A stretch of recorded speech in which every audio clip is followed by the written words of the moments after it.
для технічних моментів. Якщо ви мене чуєте, напишіть, будь ласка, в чат, нажміть на кнопку чат і напишіть туди.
Ілля, ми чуємо тебе.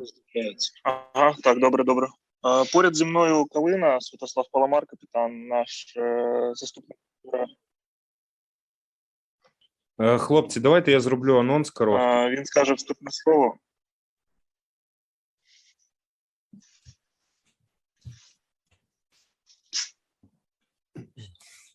Ілля, ти чуєш мене?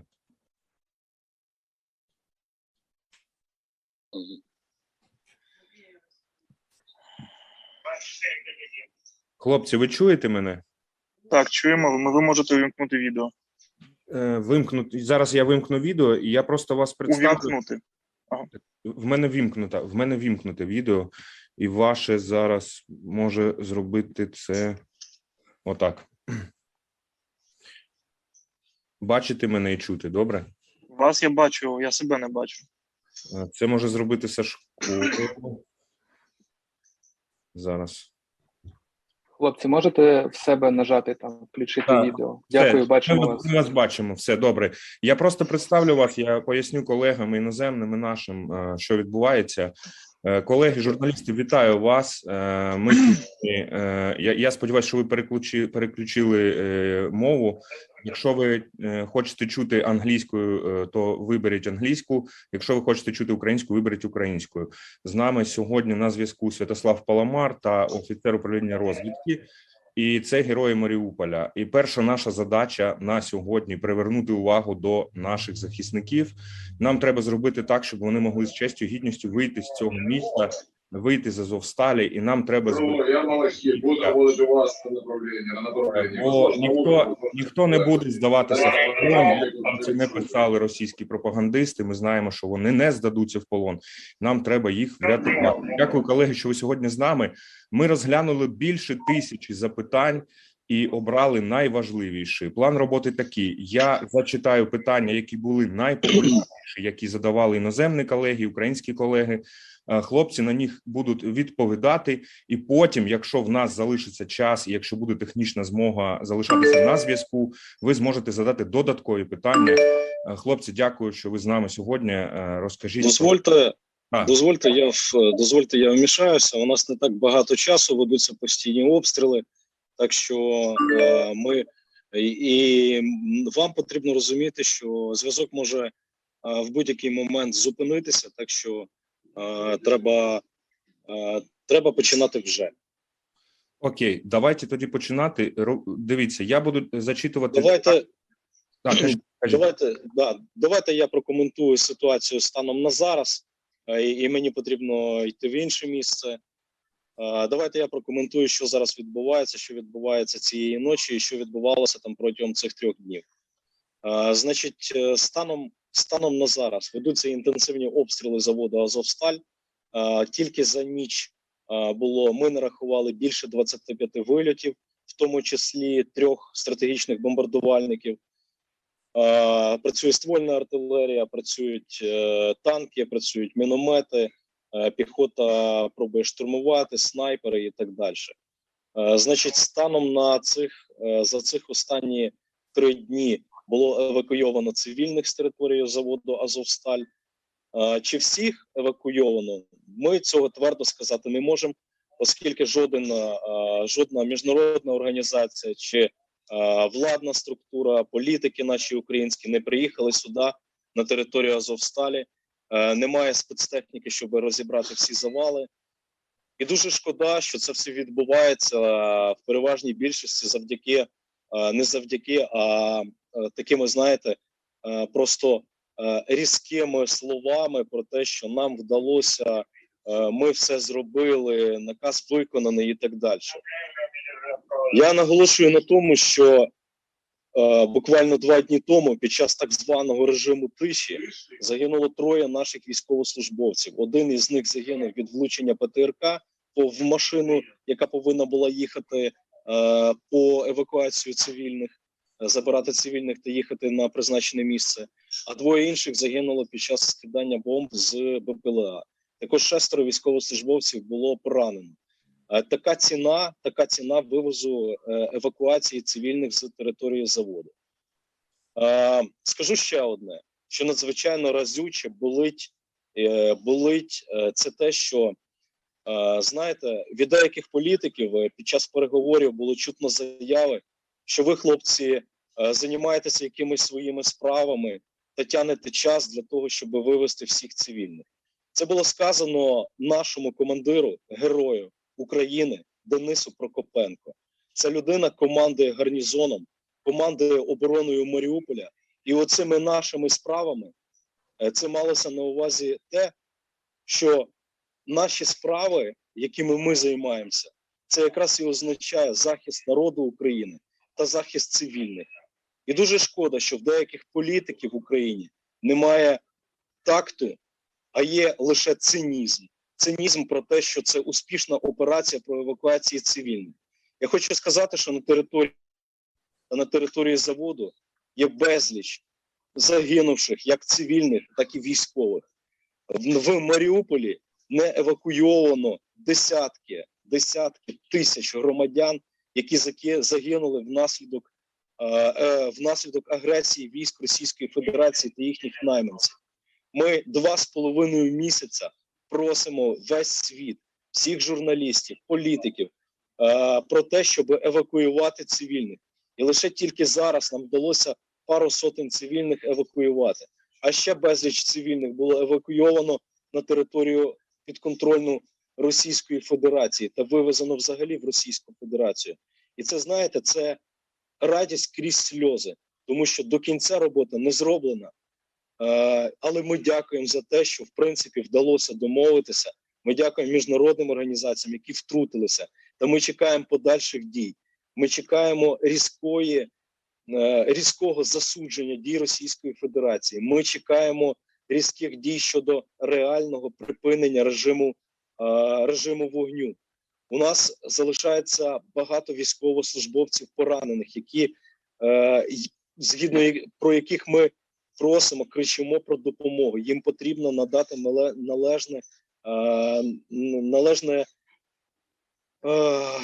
їм потрібно надати можливість евакуюватися в першу чергу. І, знаєте, ми дякуємо всім, але не дякуємо військовим. Отак звучать слова деяких політиків. Так я хочу сказати, ми не за слова тут, ми за народ України, ми виконуємо свій військовий обов'язок. Нам не потрібно похвали, але нам потрібна справедливість. І ми завжди про це говоримо. Нам нема чого приховувати. Ми ніколи не обманюємо, тому що ми не в тій ситуації, щоб обманювати. І наші військові ніколи цього не робили. І ми завжди будемо боротися, поки ми живі, за справедливість, за те, щоб вигнати російських окупантів і за те, щоб вивести цивільних та поранених військовослужбовців. Дякую вам. Передаю слово своєму побратиму. Мені потрібно бігти. Дякую вам.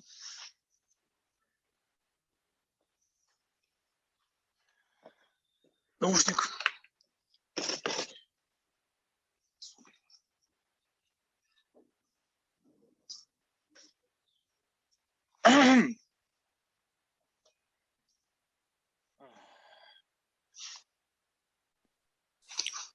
Зараз було все, бачите, нормальний зв'язок, можна говорити.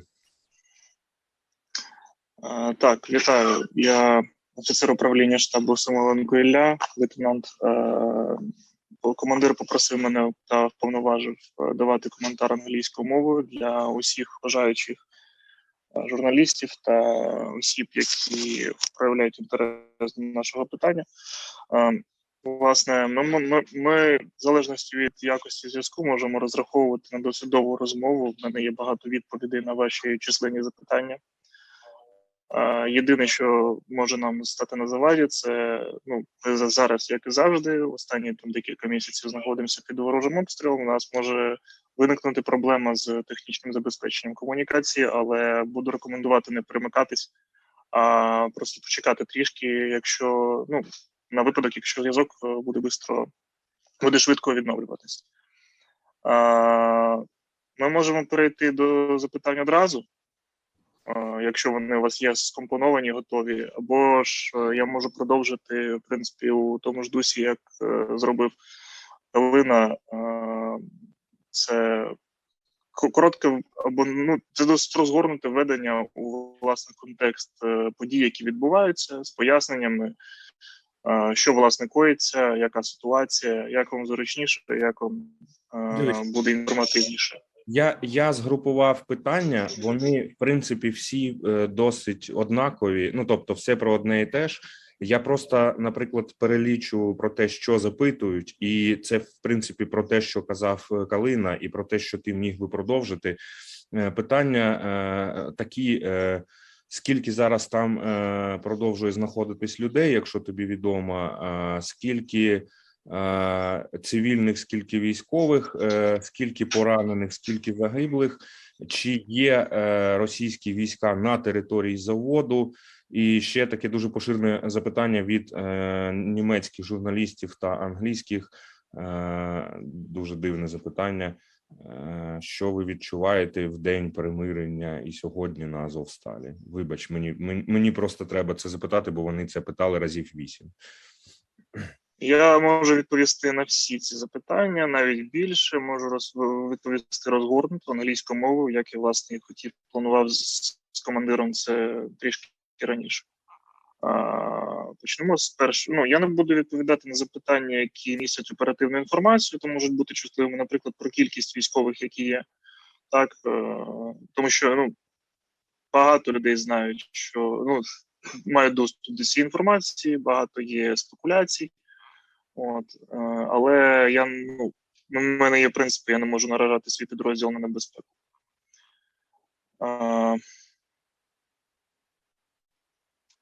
Anthony, thank you for the question. The question is very complex, but let me explain you a few things. The siege of the Mariupol. Захоплення Маріуполя відбувається майже останні 2,5 місяці. Ситуація така, якої раніше ніколи не бачили у військовій історії. Я воєнний історик сам, і тому я знаю, що така осада, таке захоплення відбувалось так довго, такого ще не було. І з такою кількістю жертв з боку ворога, як серед солдатів, так і значних втрат серед цивільних, серед мирного населення. Найбільш розбиває мені серце те, що зараз відбувається, що, власне, відбувається евакуація невеличких груп. Так, переключіть на українську, якщо вам треба переклад. Мені треба тобі дещо сказати. Через необачність деяких журналістів, бо їх тут понад 100, майже 150, стрім є публічним, і я повинен отримати твою згоду на те, що він публічний. Моя згода є. Окей, плюс. Продовжуй, будь ласка. Політики зараз відзначають невеличкі перемоги, евакуацію кількох десятків, кількох сотень людей. І також, відповідно, при цьому 25 тисяч людей було вбито російською армією. Проблема в тому, що ми військові. І у нас є своя справа, своя робота, свої обов'язки. Наш обов'язок – захистити власну родину, власну державу, власних людей нашої держави. Це найвищий наш пріоритет, вищий за наше життя. Це наш обов'язок, фізичний та моральний. Проблема в тому, що багато людей, власне, спостерігають все це з особистої точки зору. З особистої точки зору будь-яке складне питання може здаватися легким для вирішення, може здаватися легким для маніпуляцій, може бути надто інакшим сприйматись. Багато складних ситуацій, складних обставин вимагають насправді вищої точки спостереження. У нас, у військових, є така можливість. Ми поважаємо, розуміємо політиків та й інших людей, які виконують свою роботу. У них є свої пріоритети. І, відповідно, ми з повагою розуміємо, що у політиків є свої рейтинги, свої кар'єрні шляхи. Національні, звичайно, також пріоритети, вони ними займаються. І також перестороги стосовно безпеки, але також ми знаємо і правду. Правда в тому, що ми унікальні, а через те, що ніхто не очікував, що ми так довго простоїмо, і ми ще досі стоїмо. Це якраз і є найцікавіший факт, тому що наш уряд, власне, йому не вдалося захистити Маріуполь, не вдалося підготувати захист Маріуполя. Проблема в тому, що багато людей кажуть, що ми герої. Нас називають героями.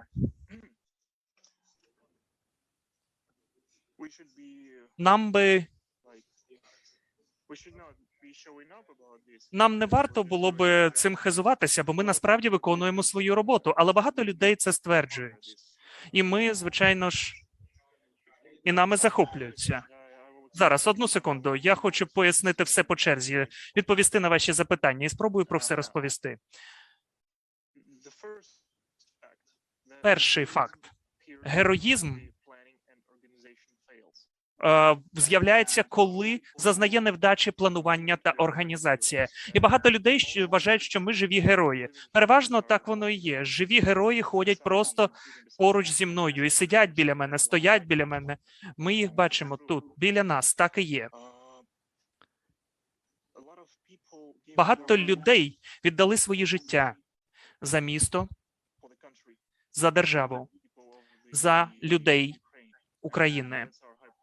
І це і є наш найвищий пріоритет. Знаєте, ми могли би легко відійти від Маріуполя, відступити багато вже місяців тому, коли побачили, що якою ситуація стає критичною і дуже небезпечною через те, що місто було, коли почалося оточення міста. І тому ми вирішили все одно тут стояти, лишатися тут. І тож у нас був також наказ захищати Маріуполь. У нас не було наказу повністю взяти на себе командування обороною Маріуполя, але це рішення було прийнято через те, що більше ніхто на це не спромігся. Тож проблема у тому, що багато офіційних представників влади саботували оборону України протягом останніх кількох років. Я би сказав, 8 років. Через те, що ця війна розпочалася не в лютому, не 24 лютого, і ми постійно на цьому наголошуємо. Наша підготовка була саботована офіційними особами, бюрократами, урядом. Усі просто нам заважали готуватися до оборони через те, що ми знали, що велика війна з Росією насувається. Ми знали про це весь час, і ми були готові. Принаймні, ми були готові так, наскільки це могли. Професійній підготовці, у зборі обладнання та амуніції, і знову професійній підготовці, впроваджуючи нові стандарти.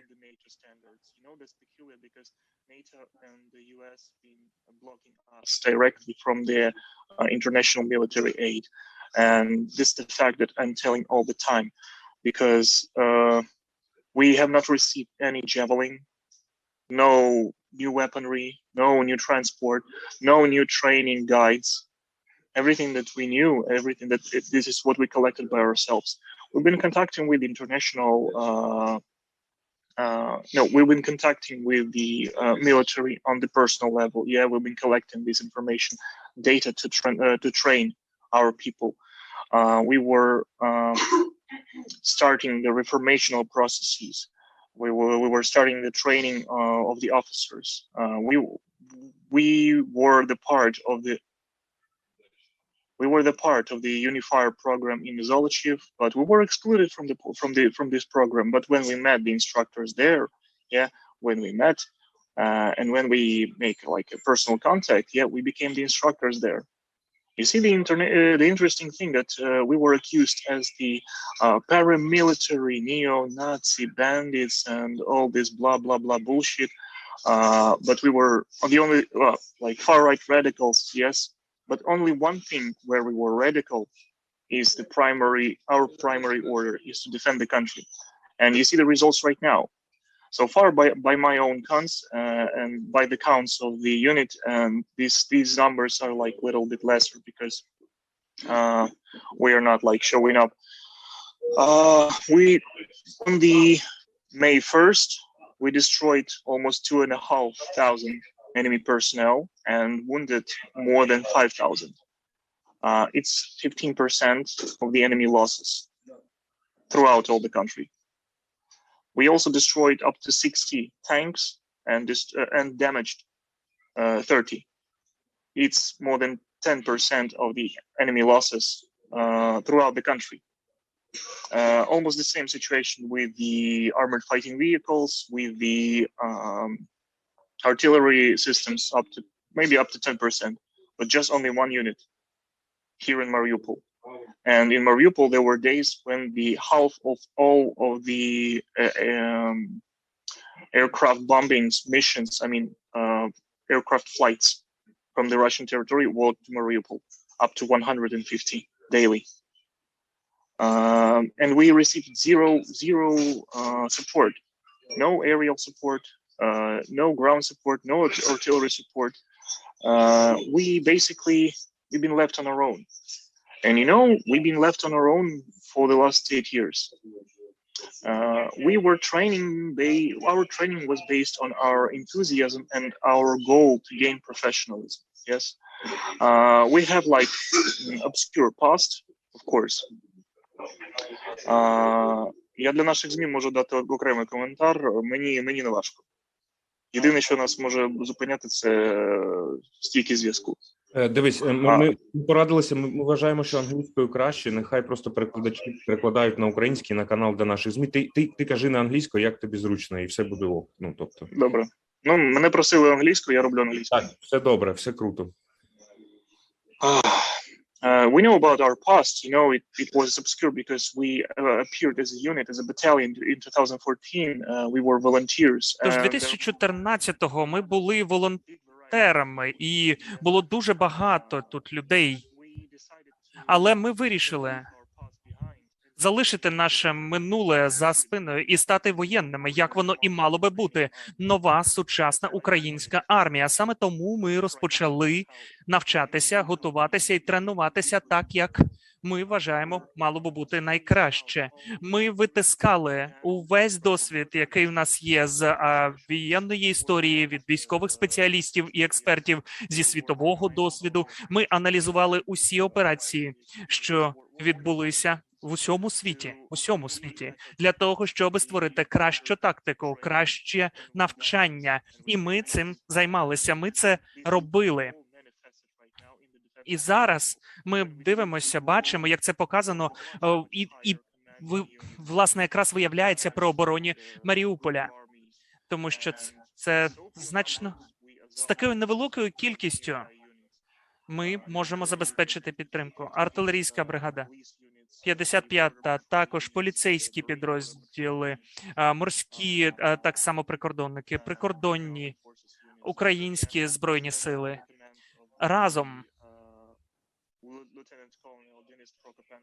Разом з нашим підполковником Денисом Прокопенком ми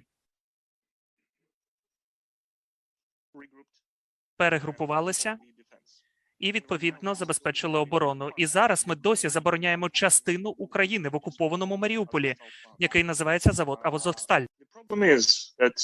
Проблема в тому, що ніхто взагалі не очікував, що ми настільки довго протримуємося. Я сам теж не очікував.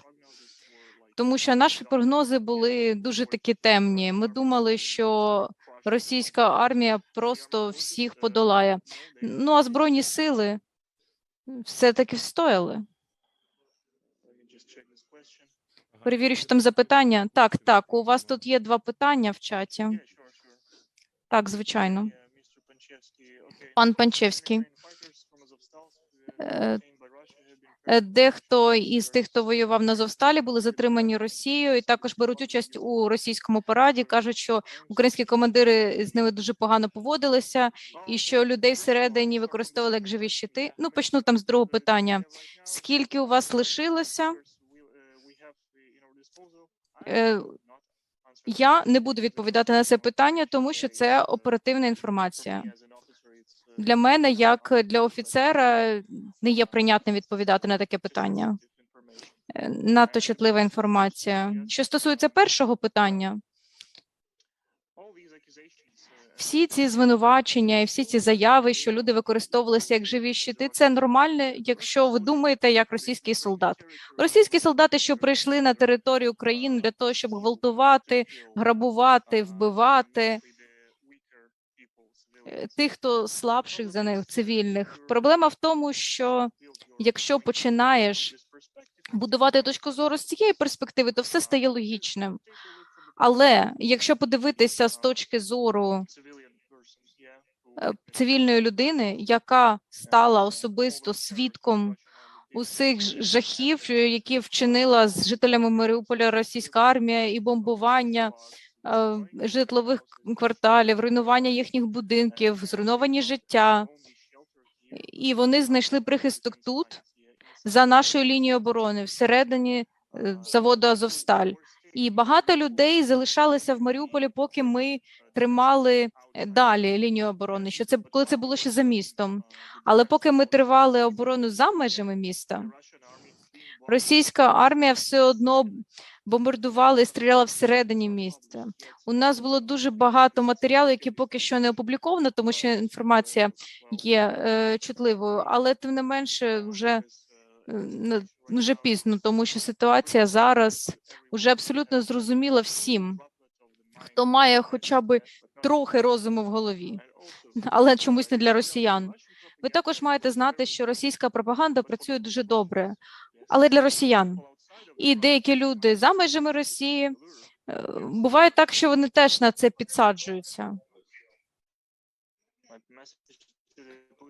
Який в мене меседж для Володимира Путіна і російських солдат? Ну, це я пізніше відповім.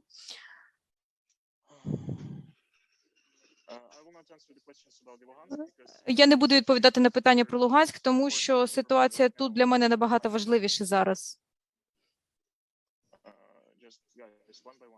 Давайте один за одним, будь ласка. Що стосується цивільних, які знаходилися всередині заводу. Дуже просто. Цивільні втекли з міста і знайшли прихисток на заводі.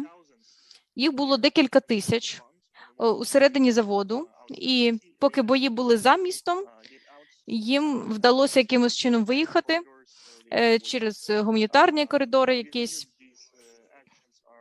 І, відповідно, це не було централізованих ніяких дій, але деякі люди були настільки налякані, особливо в останні кілька тижнів, вони були настільки налякані, що намагалися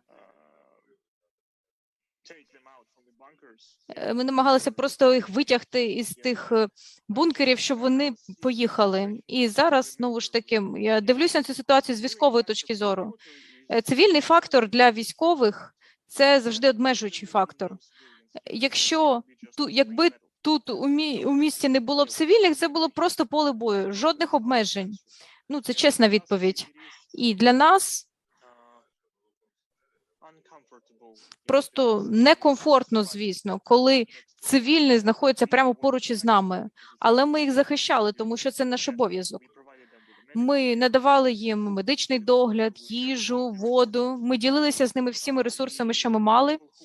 І люди, яких ми знайшли, ми побачили, що вони ховалися в бункерах тут в Азовсталі, то ми намагалися перемістити їх подалі від військових позицій, якомога далі від наших блокпостів.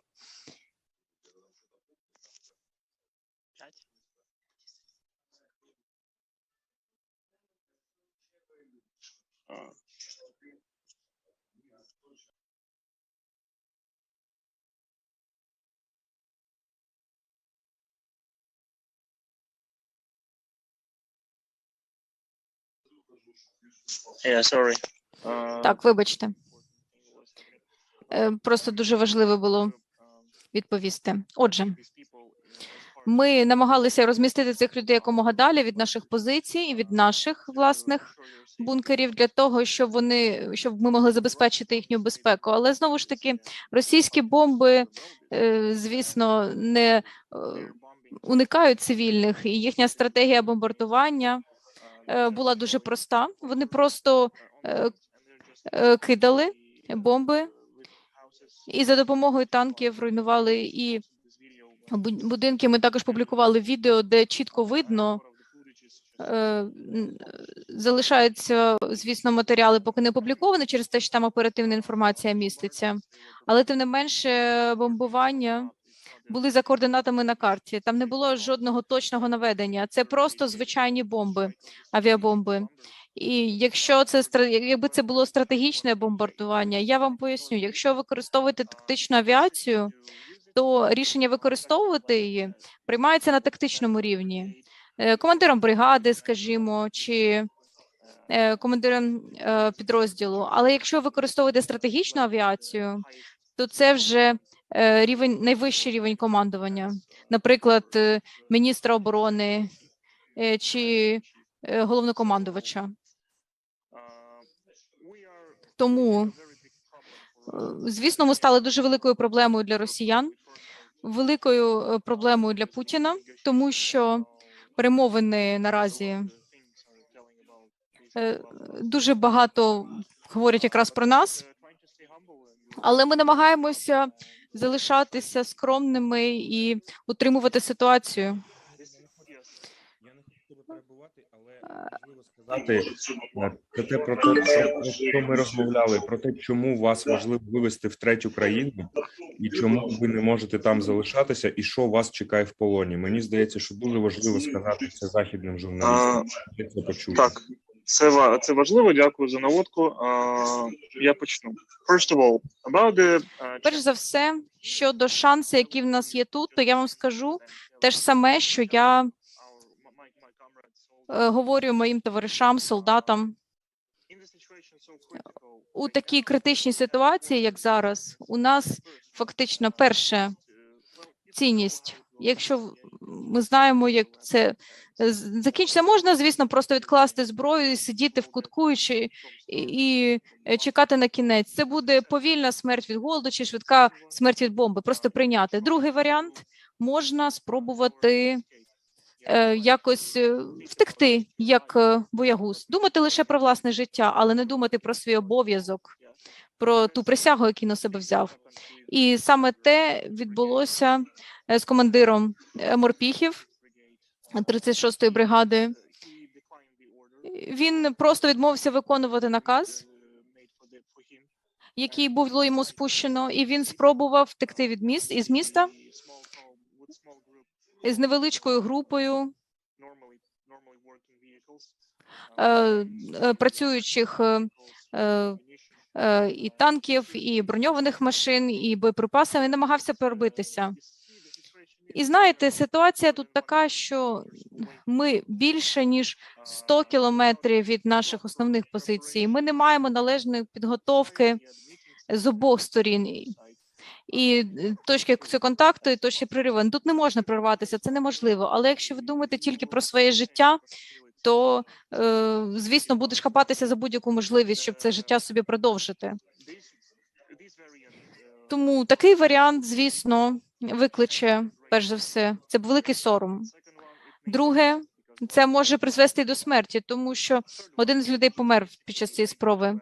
Третє, можна, знову ж таки, відкласти зброю і просто здатися. А четвертий варіант – це єдиний спосіб, який гарантує ваше життя, і ви не будете соромитися того, що ви зробили. Це означає стояти і боротися. Знаєте, ми весь цей час знали, що полк Азов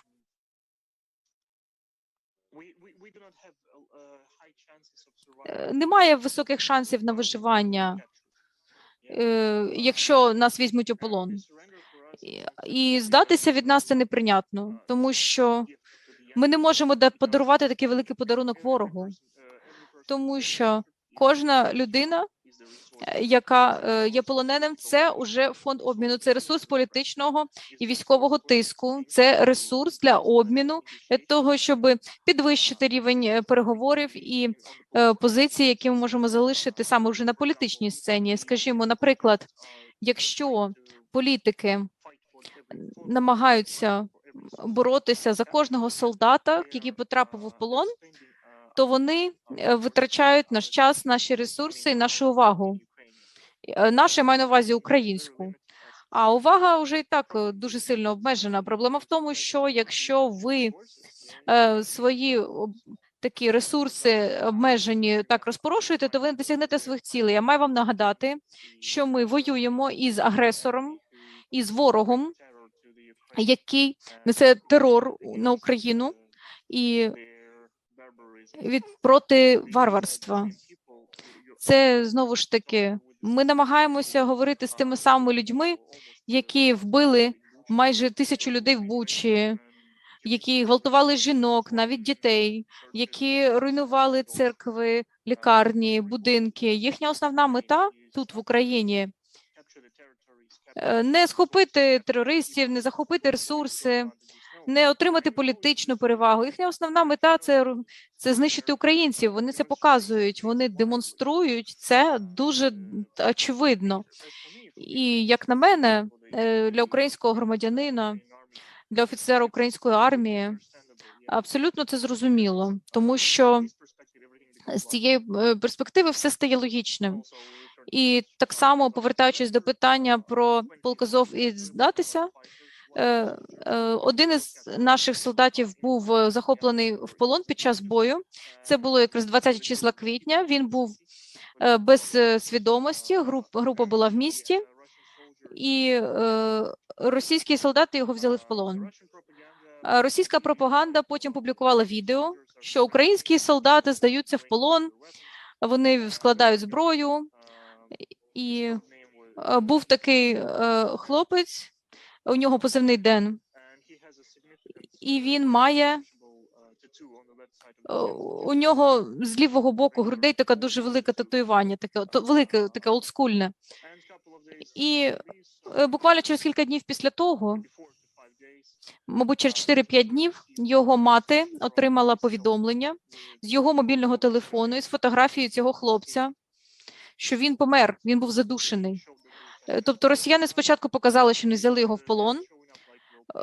Вони показують, що ось люди не бояться, вони не бійтесь, складайте зброю, все буде добре. Ми продемонструємо гуманізм до вас, будемо давати вам їжу, воду, теплий одяг. А потім вони вбивають цього чоловіка, вбивають полоненого. Ось це порушення Женевських конвенцій, по-перше. По-друге, це дуже типово саме для росіян. Знаєте, проблема в тому, що ми вже це знали, що для бійців полку Азов полон означає смерть, але наразі у нас вже є чіткий доказ того, що ворог поводиться нелюдськи, поведінка абсолютно нелюдська і порушує всі правила і звичаї війни. Усі міжнародні закони, які регулюють військові дії. У нас також є кілька полонених російських солдат. І знаєте, що відбулося з ними? У нас вони досі є. Ми їх обміняли, я маю на увазі потім. Вони були в обмінному фонді. І You see, that's the very interesting thing. Russians, they don't care about people at all. If you try to, if you're trying to imagine the point of view of the Russians, they just keep that in mind that they think different. They think different from the normal people. One more thing. All of the military personnel in the garrison of the Mariupol, I witnessed the war crimes performed by Russian army. We are witnesses for this. Surrender is not an option because Russia is not interested in our lives. They are not interested to let us live. They basically, by the first, they will try any type of the attempts and any type of the tries to execute us, to inscenate the massive airstrike, and they can just point the finger in the direction like the Ukrainian army just launched the .U missile into the POW camp because they were thinking that this is the military object of Russia. Plain and simple. And these actions, they're like on the surface. It's like easily observable.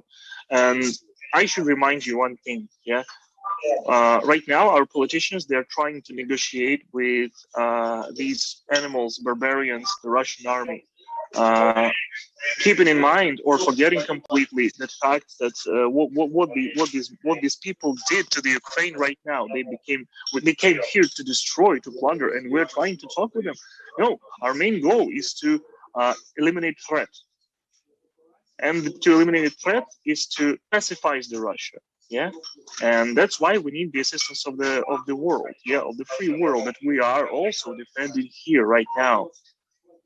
We're not fighting just for the Ukraine; we're also fighting for the free world.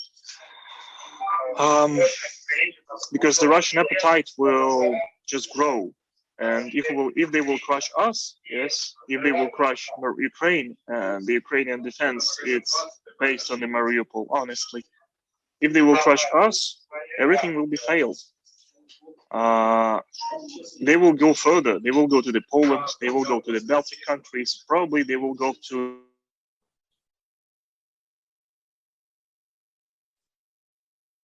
Завис.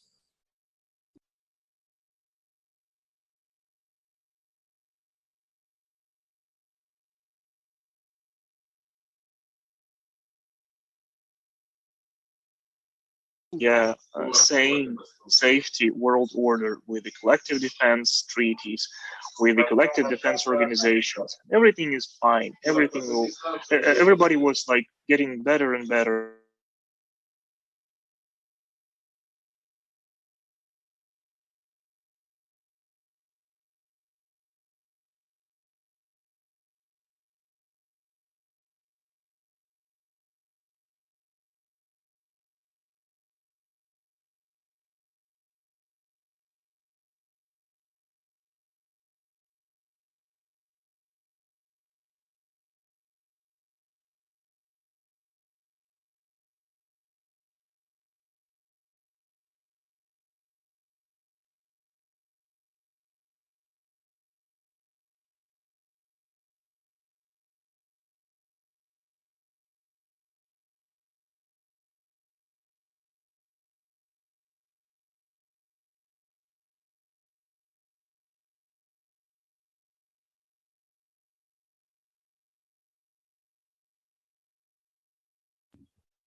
Колеги, на жаль, у нас проблеми з зв'язком. Ми почекаємо Любу, він про це попереджував. Я сподіваюся, що ви зараз будете тут з нами і не будете вимикатись.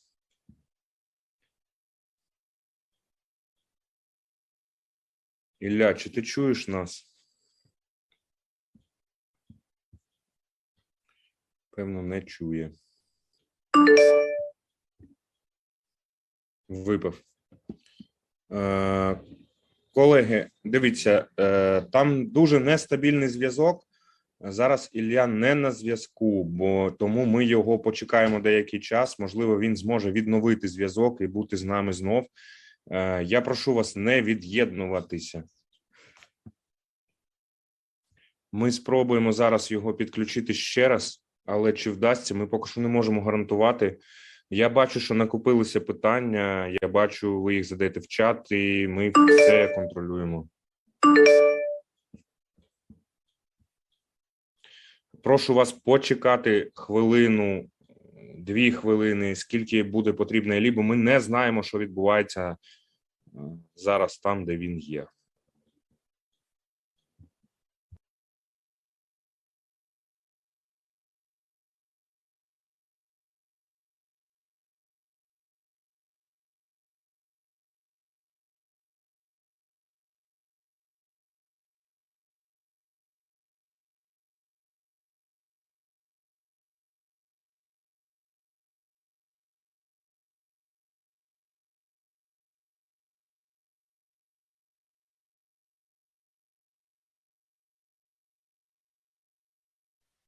I'm back. Sorry, it was some small interruption in the signal. Probably I was dropped out. Okay, I stopped on the celebration of the. Мене чутно, так? Так, тебе чутно. І дивись, я пропоную тобі просто, коли відповідаєш на питання, сказати, що ти закінчив відповідь на це питання і переходити до іншого, бо їх вже накопилося в чаті дуже багато. Якщо тобі так буде... Я розумію. Дивіться, у мене просто, я говорю, як є, так, тут дуже об'ємні такі речі, об'ємні сентенції, багато запитань, які я зачіпав перші, вони ж відповідають на питання, які є наступні. Я просто я поясню дуже коротко, чому я це говорю. Я хочу, щоб вони робили з цього новини і цитати, щоб це все розходилося. Тому нам потрібні конкретні методи, які ти будеш формулювати, щоб вони з цього робили новини. От тільки для цього. Добре. Дякую. Добре. Okay. About the question for the German officials, German journalists, about the what can I think about the situation right now on the 8th of May, on the International Day of Peace and Pacifism, and the day of celebration of the end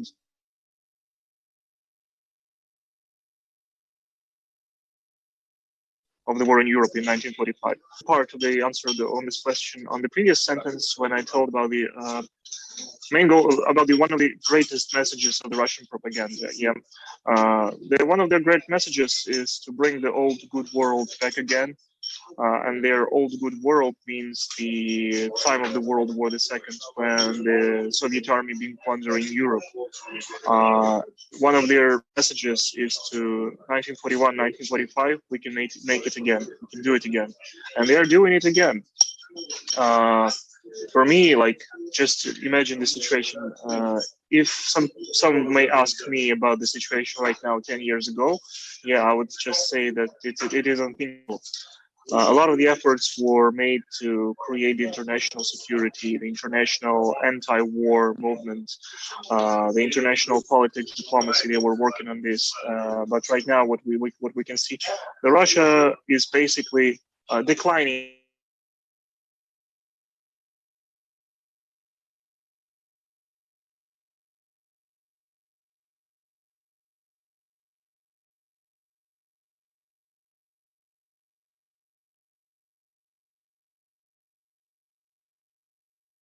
Guys, please wake up and forget about the Russian gas, please, because buying Russian gas equals the deaths of the Ukrainians and further deaths of the other countries that will be murdered, and the people that will be murdered by the Russian army when they will end up here. But what can we do right now is to stop Russians here in Ukraine. One more thing, that for the last 8 years, when the war started in Ukraine, or also started by Russia, and Russian infiltrators invaded the Ukrainian territory, created two abominations called republics, people's republics of Donetsk and Lugansk, so-called. But what happened there, that Russians, they showed their intentions, yeah, and we were ready for these intentions. We were preparing to this. We reacted on this aggression then in 2014, but the world did not react. The weak reaction of the world is one of the reasons that is happening right now. You see, if you're not fighting back against the aggressor, just imagine the street thug. If you're not fighting back, it will rob you. The talking with him is not working. Yeah, begging him is not working. No, just fight back, even if you're weaker.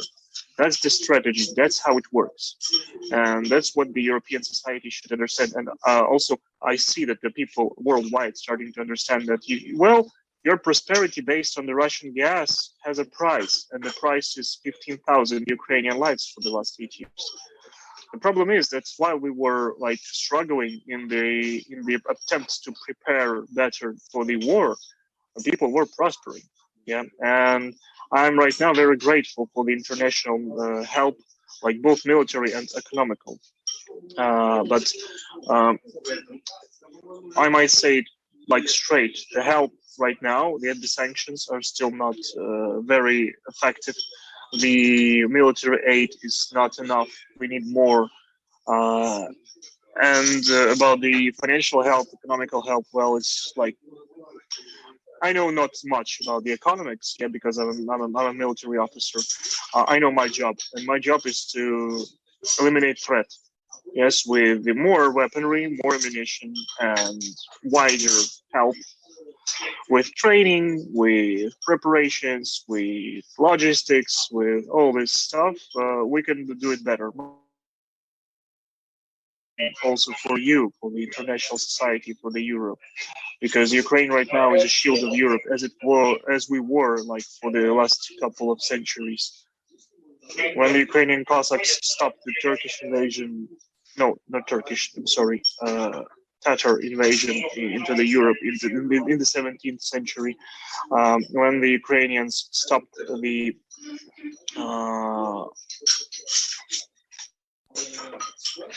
no, wait.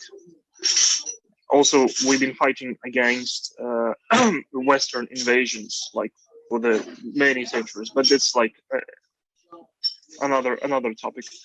Let me just check the chat for the questions.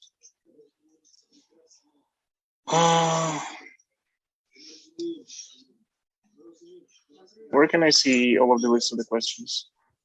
Мені Or подобається, they will appear just... мені подобається запитання, який у вас меседж до Володимира Путіна? Оце от я розумію. Я би... Так.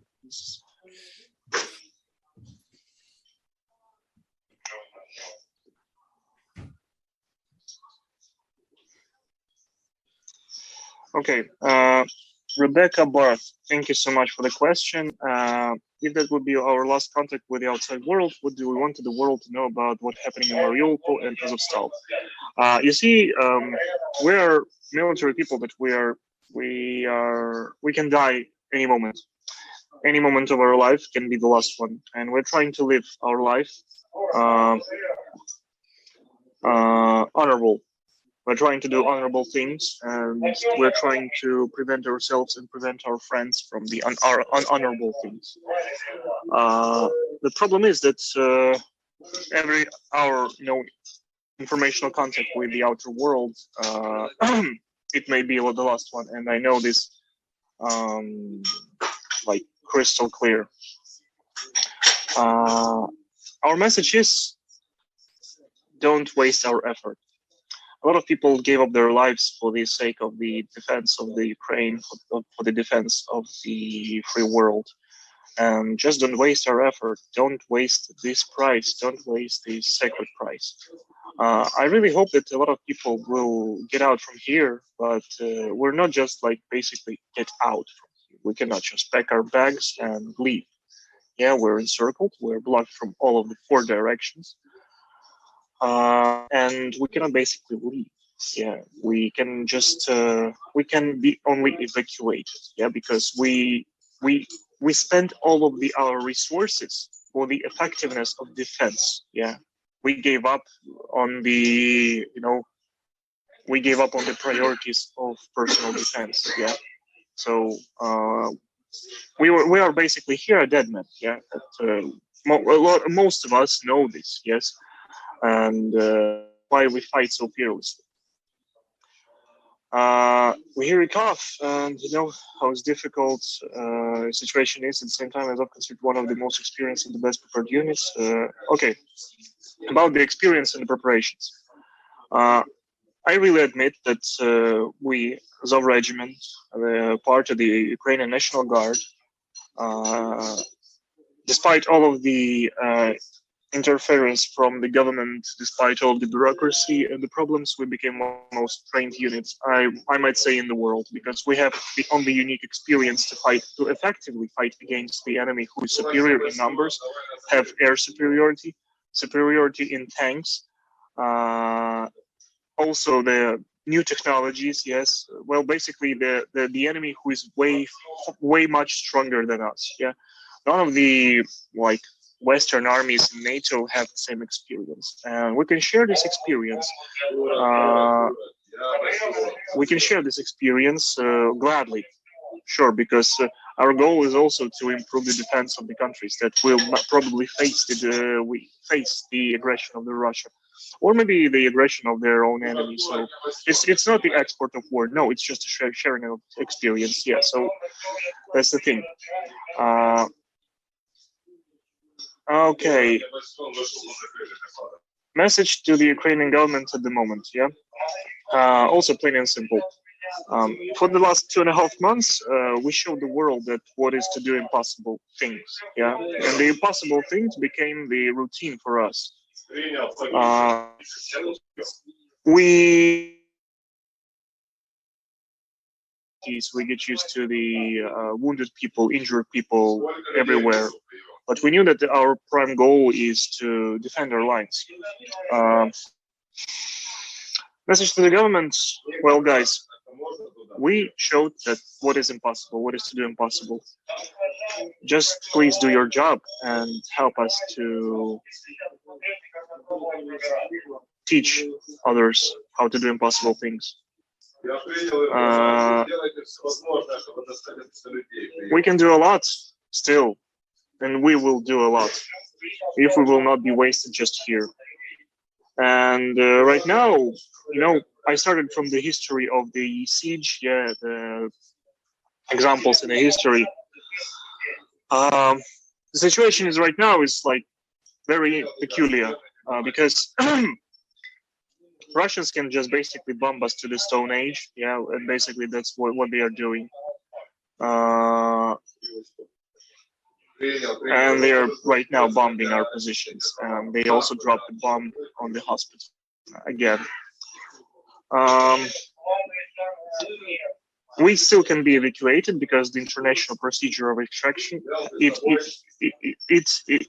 is active. It can be done, but somebody should like just better do their jobs. Somebody just, well, you know what I mean. Yes, somebody just need to listen to us instead of the Russians, because the sacred sacrifice of the Ukrainian garrison, military garrison in Mariupol, would be very, very, very sensitive and critical for the Ukrainian government and the Ukrainian people, Ukrainian citizens. I mean, people will not forget this. We know about the Debaltsevo, we know about the Ilovaisk, but the situation in the Debaltsevo and Ilovaisk was far from the critical, in comparison to the Mariupol. A number of people were lesser, the number of casualties were lesser, probably worse sometimes, but the pressure was lesser because there were no military aviation in such big counts, in such big numbers. We were fighting effectively when we had the resources to do this, but right now we need help. I admit this. 3 words that is difficult to say. Yes, I was wrong and I need help. We wasn't wrong, but we need help. Third thing is Worcester sauce. It's a joke, actually. Okay, next question. My message to the German government. Well, you see, our official authorities in the Ukrainian government already said about this, but we need united support of the Europe. Nobody should be excluded or like do something personal. Yeah, we are effective when we act as a one. I will not comment the politics of the Germany. Yeah, but well, you all know the answer. Yes. If you're like addicted to the Russian gas, you just need to quit being addicted.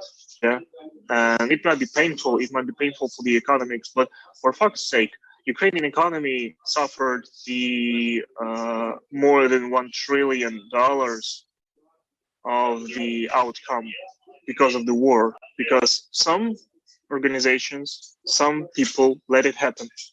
Because of the weak reaction of the people, because of the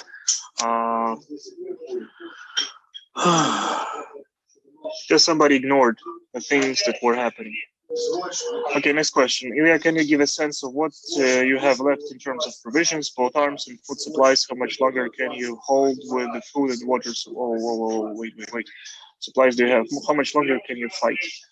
Well, most of the answers of this question would be classified because it's like operational security.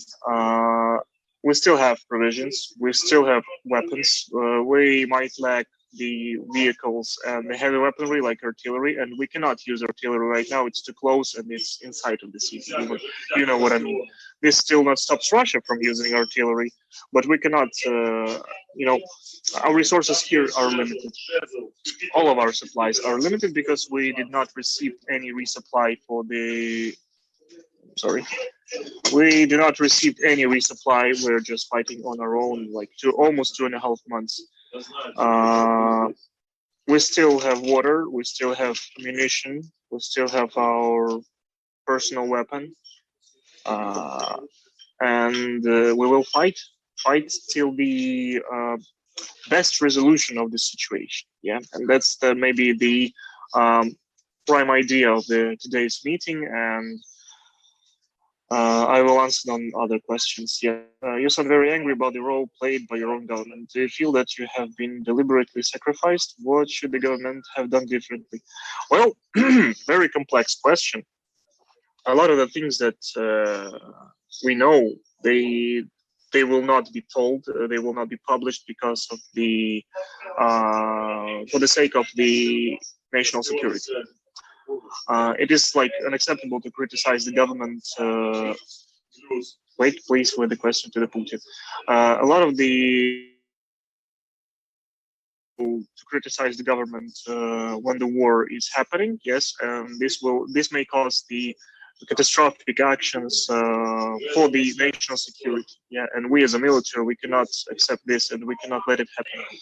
But since that we are left on our own, since the government has like almost let us leave for on our own, we feel abandoned somehow.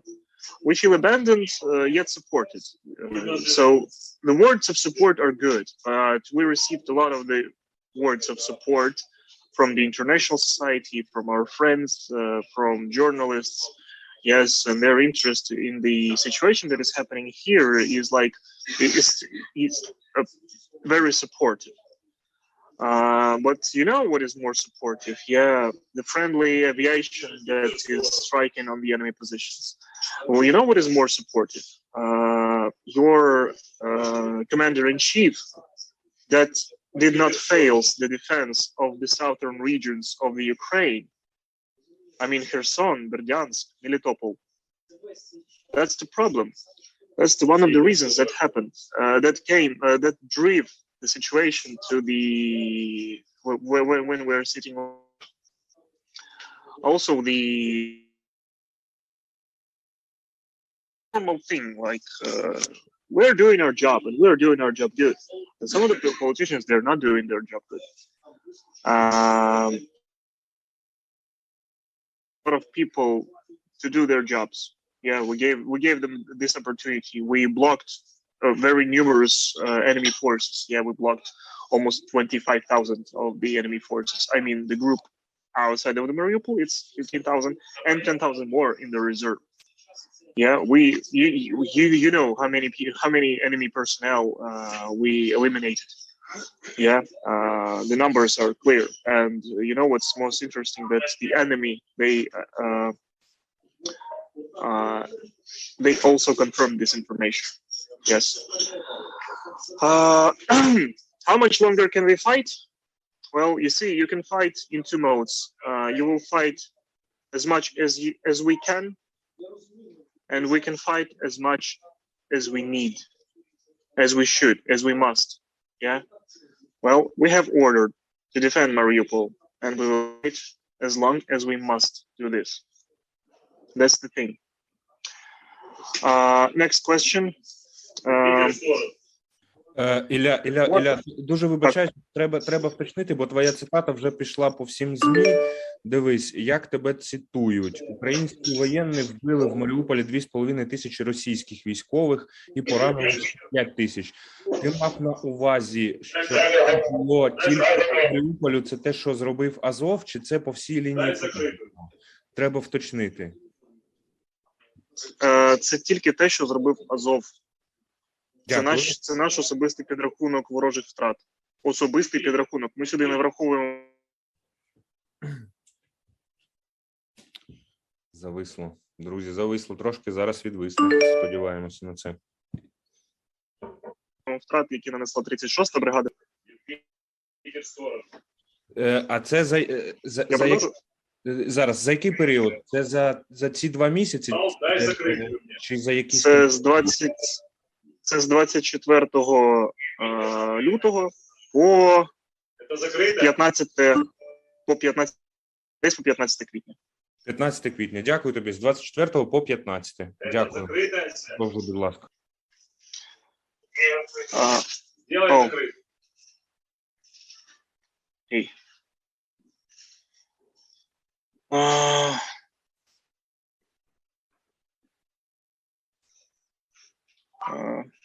Так. Please send someone a question. I cannot open the list again. Any question? Как понял? Точку и время укажу позже. Как понял? You can see what a living condition like for defenders, how it's moral within. I cannot see the window for Okay. Yeah, sure, I can see. Yeah, sure. It's okay. That's okay. It's okay. We have a chat. Okay. Would be the most effective combat support? Yeah, thanks to the Armand Duplessis. Thanks. What would be the most effective combat support from within Mariupol? Be as it seems there has been little forthcoming due to the position of Mariupol. You're heroes. The world is looking, and you give us all hope and hope the support for coming soon. Okay, very good question. First of all, the whole world is looking at us. All Ukrainian military is looking at us. That's one of the strategic reasons why we cannot surrender also. That because we are the symbol of the we're a symbol of the resistance. We're a symbol of the military resistance, and this symbol should live, and it will live. It will endure. About most combat effective support, well, a couple of brigades that will break through the enemy defense lines in Zaporizhia region will probably change the situation, but it should be done very fast. And in the military sense, it would be like very long operation because it's more than 100 kilometers of actions on the enemy territory with a well-prepared defense line. It will probably last a couple of months fights for this territory, and even if it will happen, yeah, like even if the Ukrainian military will like make a breakthrough corridor for us, like very safe and wide for us to withdraw from the Mariupol, we still have not enough equipment and vehicles to and it should be made. We cannot let someone here. We cannot leave some people here. We cannot leave our wounded. We cannot leave our dead people, fallen soldiers. We cannot leave anyone. And we also need to evacuate also the civilians in the city. That's the big problem. That's why it became not just a humanitarian catastrophe, it became a humanitarian hell. About imminent support right now, yeah, immediate support, yeah. Couple of the airstrikes and maybe tactical rocket strikes on the enemy front lines would be good, but it will still not prevent us and protect us against the enemy aviation and their attacks from the naval artillery, because this threat will be, well, they cannot be eliminated so easily. Yeah, so that's why we came to the conclusion about the political mechanism of evacuation, of extraction of all of the garrison and left civilians from here, because military operation cannot be performed.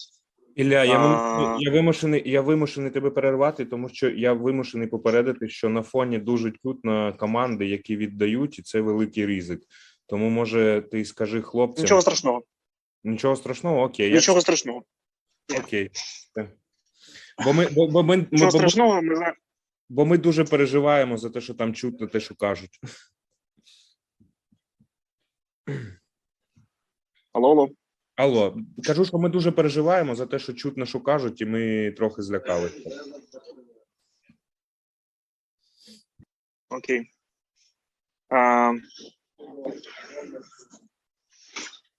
Okay, next question.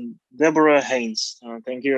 Putin will be marking Russian annual victory day tomorrow. Does it give you a morale boost despite all the hardship that you have prevented peace from being able to declare full control over Mariupol? Does that mean something for you, or it's a meaningless date? For me, it's a mostly meaningless date. And also, I will like uncover the secret for you. For Russians, it's also almost a meaningless date. It means a lot for the citizens.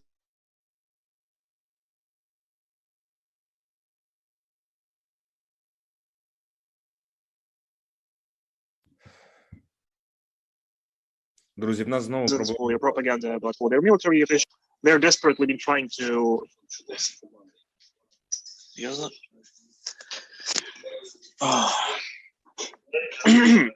For the most of the people, that means a lot. I mean, but you see, The Russians are desperately trying to make any goals to celebrate this date, but they will not have a success.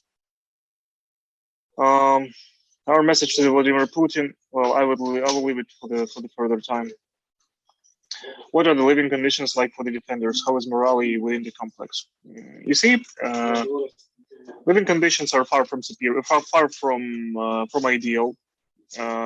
But our main concern about our comfort, but about defense of our country. A lot of people is sick, like coughing because of the dust, because of the burned debris, because of the injuries, and well, that's meaningless. That's very minor things for us. Morale is still high. Surprisingly still high. People can endure, so it is really surprising how long people can endure in such harsh conditions under constant enemy shelling, bombardments, in the fights. We're not just like sitting here like living in the basements or some underground complexes. No, that's like completely different things. So yeah, our morale is still high. Sorry, please could you hear Mr. Smoley's original voice rather than the English interpreter? Oh, thank you. Probably I can talk about without the interpreter normally.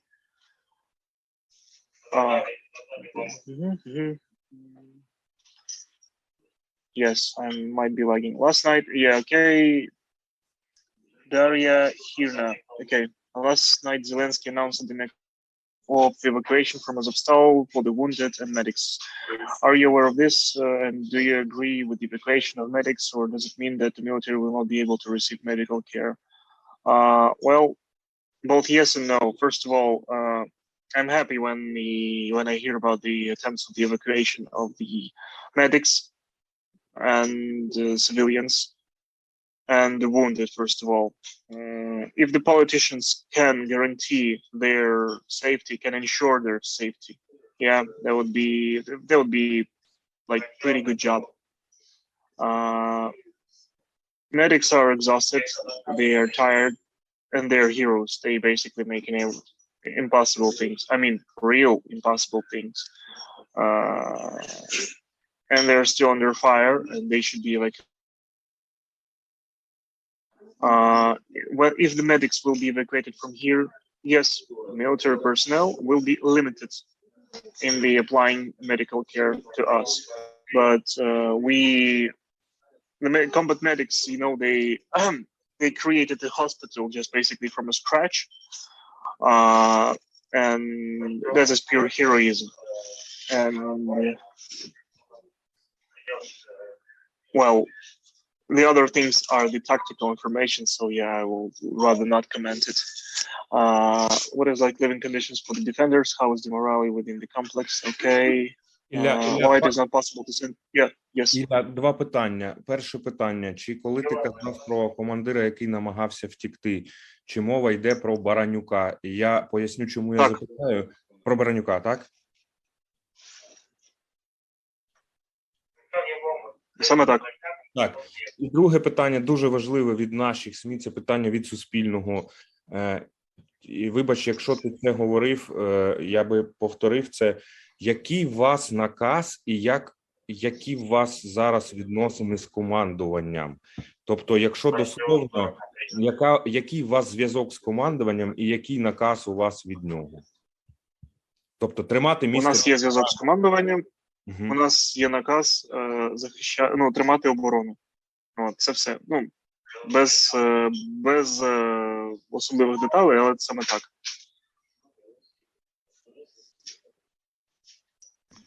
Я продовжу інші запитання, так? Да, дякую. Дякую. Далі. Next question from Ronnie Friday. Sorry if I spelled it incorrectly. Why it is not possible to send food and medical stuff by drones to a specific point? Plain and simple, it is impossible because of the distance. Drones cannot reach so far. I mean, 100 kilometers from our forces. You can you imagine this with drones? No, and the enemy have the very dense network of the anti-aircraft systems. So any aerial support to us without suppressing their counter-aviational radars and rocket systems is impossible. Next question. Amina Nawaz, yes. You mentioned you received in 2 months. Have you received any intelligence support from US or other nations, information that helps you in your fight? Well, even if I knew about this, yeah, this information would be classified. But you know, you might catch some information in mysterious ways, just like well, you know. Okay. Sorry, just to clarify, you're calling for negotiations that would allow the military defense of Azovstal to retreat. Your question, no, it's not to retreat. Yeah, retreat means that you have rear, and when you have rear, you can. It's the place where you're retreating. Yeah, what is basically has to be made right now, because we have no rear, we have front everywhere. Yeah, we need the third party to interfere to ensure the safety and to extract the military garrison, because right now we can just basically become the victims of the Russians' execution, and they're again became Russian victims of the Russian war crime, and the world should not let it happen. Our government should not let it, and not because we are like catching the grasps of our life.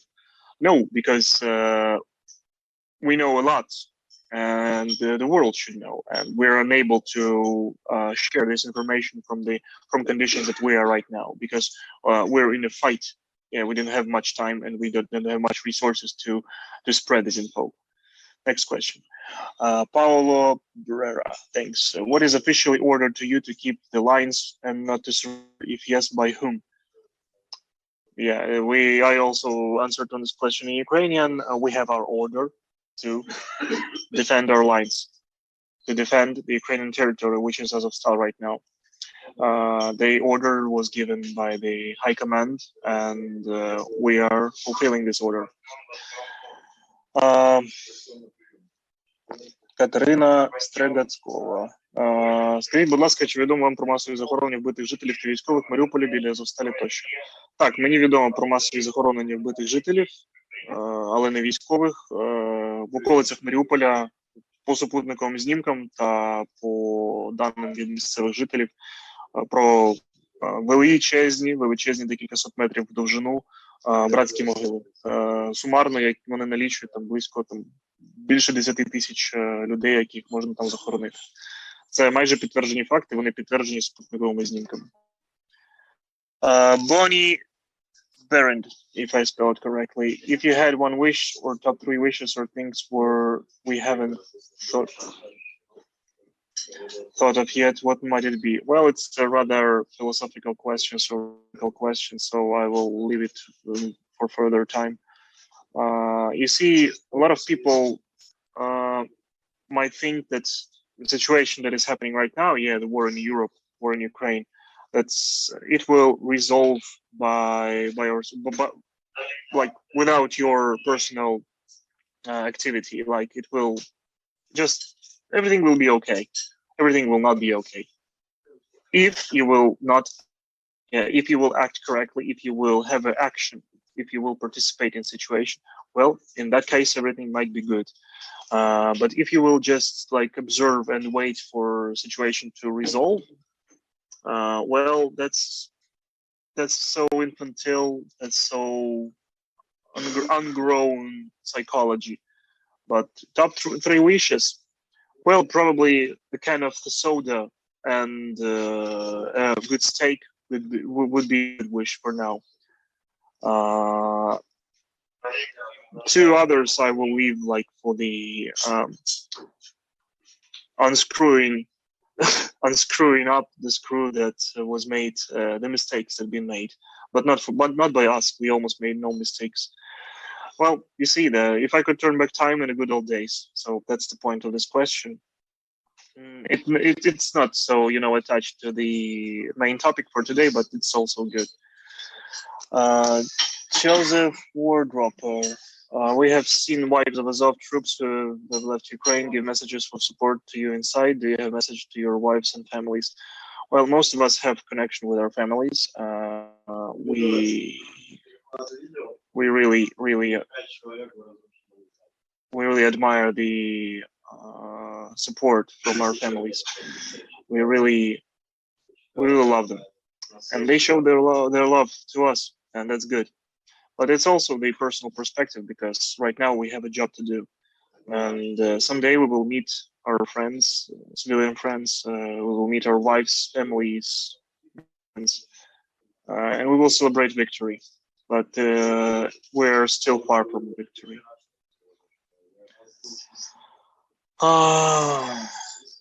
Петр Андрюшко, чи можете ви коротко описати, як виглядає день оборонців в Азовсталі, щоб наші читачі краще розуміли, в яких умовах приходиться боротися? Ілля, Сашко дуже просить сказати, що ми повинні згадати посилання safemariupolsheroes.com. Це сайт, який створили для того, щоб врятували захисників Маріуполя. Я буду дуже вдячний всім, хто зараз сьогодні в ефірі, щоб вони зайшли на цей сайт, подивилися, що можна зробити. Вибач, що перебиваю тебе, така в мене сьогодні робота. Дякую тобі, продовжуй. Це про петицію? Так, це про петицію. Окей. Okay, I will proceed. Are there any wounded soldiers that can be given treatment or evacuated? Well, we give a treatment to all wounded soldiers, and we have a lot of wounded soldiers that need to be evacuated. Hendrik Kunkel, yes. If you're holding Russian POWs, if so, how many? We had a Russian POWs and we changed them. Well, they were not much, not very much of them, like maybe a couple of people. But a lot of them were killed by Russian bombs.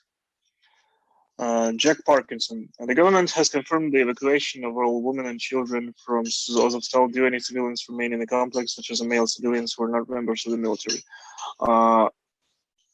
I hope everyone is evacuated. You know why I'm telling? I hope because it is very hard to collect all of these people when they are in constant fear. They are trapped inside the bunkers. Some of the bunkers are collapsed. We're digging them out, and the government confirms. You see what is interesting thing about this? The government not digging these people just with your bare hands and the shovels. We do not have any heavy equipment. We were not trained as the groups of rescue, as the firefighters. Yeah, we're soldiers, but our duty is to protect civilians, and we're counting them all. So far as I know, we managed to collect all of the people who have been here and organize their evacuation. Okay. None of us. Are you personally in touch with your family? If so, what have those conversations be like? If not, what is your message to them today? I mean, thank you so much for the question. Thank you for your concern about my personal life. I'm in touch with my family. I have daily conversations with them. They're warm, and with this way. But thank you also for the opportunity. Deborah Haynes again. I'm sorry for the question, but how many of your wounded soldiers have died unnecessarily because they have not been evacuated to be able to receive medical care? Thanks to the great effort of our combat medical hospital, 95% of the people who were evacuated from the battlefield to our field hospital survived. But people right now are suffering and basically dying because of inability to recover properly. You see, the emergency medical treatment, emergency surgery, doesn't mean that people will have a good recovery, and they deserve this good recovery. And if you're like living in the bunker that was made to the improvised hospital, and the bombs are still bombing you, and it's dust everywhere, and it's dirty, and you cannot like perform, and you cannot provide the healing and the recovery for them, like additional disease, you have like pneumonia from the bad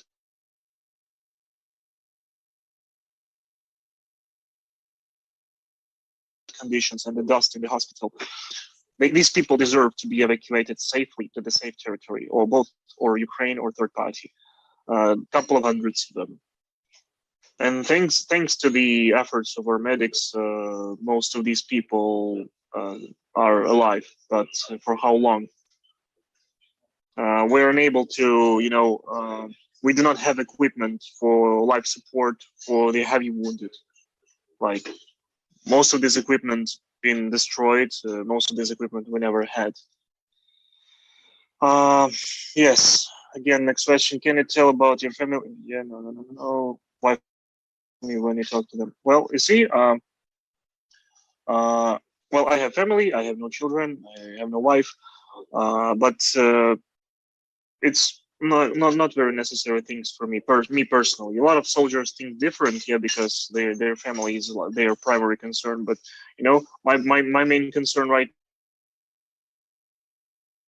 now is the survivability of my unit and the combat effectiveness of my unit. And a lot of people like me, and we are very dedicated in our craft. Thank you for the question, actually. Luia Ferreira. What countries do you expect to step in to extract you? What countries do you wish to do so? Is there some serious conversation on this? You see, the international resonance became so big that there are like a lot of petitions with calls and appeals to save us. And a lot of people want to do this, but they don't know how. This might be any Russia. This about the country that could step in and participate. This could be everyone, every country, not Russia, and not the allies of the Russia. One more bomb. Any country that will have enough courage to step in will be good for us. Preferable, well, I don't know. Any would be good. Any who will guarantee the process, any who can ensure the safety of the process. You see, we showed the courage to the world. We show that we are not fear Russia. Well, we expect the same thing from the world. It's not so hard to stop being afraid of Russia. It's not so hard. It's really just stand and fight. Stand and fight. And you should not even just participate in a fight. You should not just pick up your weapon and shoot. No, your fight can be done in various ways. So yeah, this help might be very good. Should be very good. Okay. Next question. Philip Pyatov. According to the Gerashenko, a worker of Azovstali showed the Russian forces tunnels that lead to the steel plant. Is it true? Yes, it's true. Former worker showed the map of the tunnels to the Russian soldiers, but they're making another type of assault. Yes, they are bombing the steel plant. They are attacking it with a small group of ground units. Small groups, I mean, up to 100 people. It's a small groups for the Russians. They're still performing the assault. They're trying to catch as much territory as possible and try to squeeze us out. I also forgot to mention artillery. Next question. Ти знаєш, ти тільки що сказав, що ти не одружений, і я думаю, там в чаті журналістів жінки кажуть, що вони, в принципі, готові взяти Маріуполь суто ради тебе. Я просто тебе підбодрюю.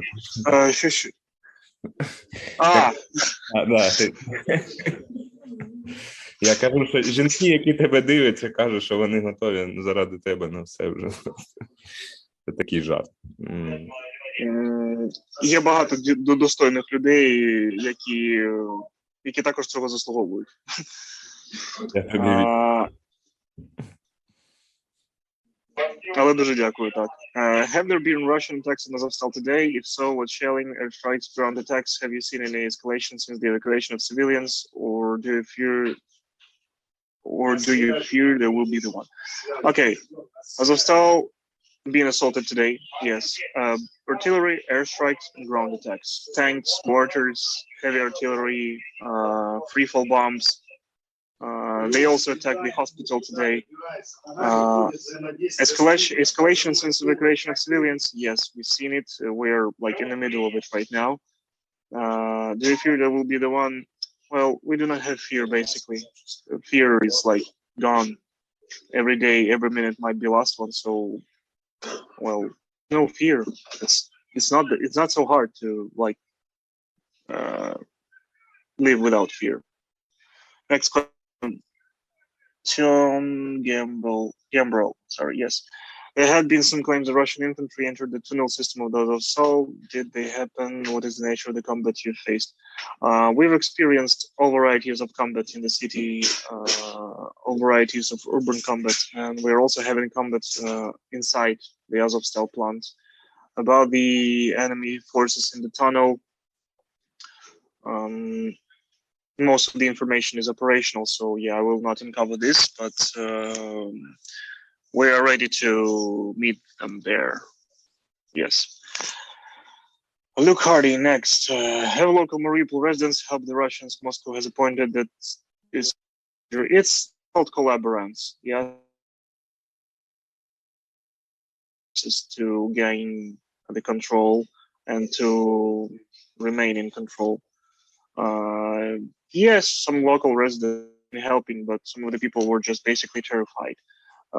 Most of the citizens, most of the inhabitants of Mariupol, they were pro-Ukrainian.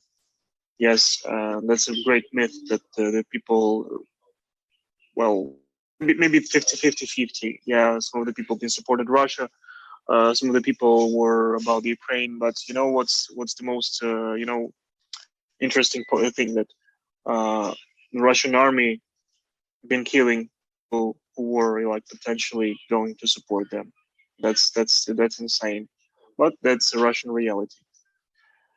Yeah, next again.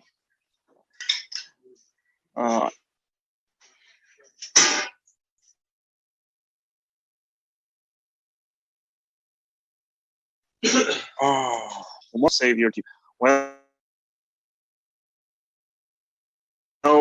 Very complex question. Sorry.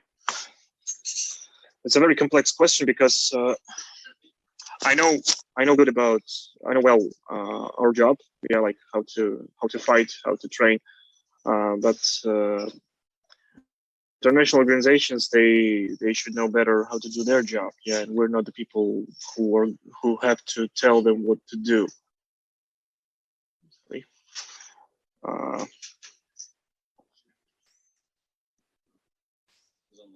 Any kind of the trustworthy organization will be good. Deborah Haynes, did you say there are a couple of hundred wounded songs? Yeah, a couple of hundred. That's what we have. Like maybe more. The information is mostly classified, so we have a lot of wounded people that we cannot leave here. We cannot leave our wounded. We cannot leave our dead. These people deserve for a proper treatment, and they deserve for proper burial. I mean, the dead, fallen soldiers, and we're not leaving anyone. If Mr. Volina, if I remember well, mostly good, but not every time, not everywhere. I mean, not personally with the commander right now. Could you please address my message to the team Hong Kongers stand with Ukraine. Azov is the best team in the world. Don't give up. Stay strong. Well, that counts, I guess. Hong Kongers stand with Ukraine. Thank you. Thank you for the support, and I'm glad that the people worldwide right now have their eyes open about the Azov as the regiment of the National Guard of Ukraine, not like a band of paramilitary fighters who have their like obscure motives. And we're soldiers, yeah, and that's good that the people right now understand this. You mentioned the prisoner exchange. Can you clarify how many Ukrainians were returned and how many Russians were exchanged and returned? Well, actually, I regret that I mentioned this fire fact because this question is like rather more sensitive. It was a local agreement. Well, it was actually not an agreement. It was a change. So yeah, one to one. Ілля, я потрібен в тебе запитати, як в тебе з часом, чи ми можемо ще працювати, чи будемо завершувати? Як ти, скільки в тебе ще по часу? Я можу продовжувати. Добре, давай тоді ми скажемо всім журналістам, що в нас є, поки що є час, ви можете ставити запитання в чаті, як ви це все робите зараз. Ілля буде відповідати, скільки потрібно це робити, тому дякую всім.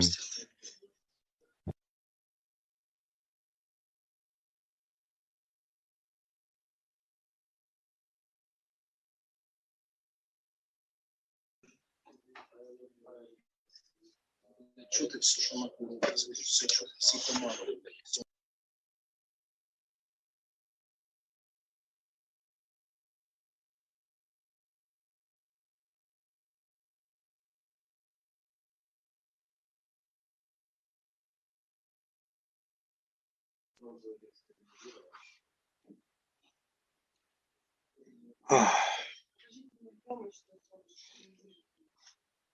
Там, якщо бачиш, є питання.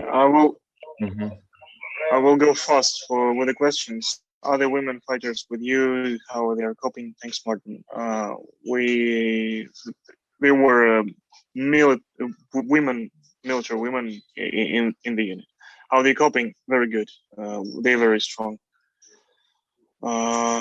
Next questions. Earlier in the siege, there were unconfirmed reports of the Azov chemical attack wounding 3 soldiers. It's a necessary question. I'm waiting for the other questions, and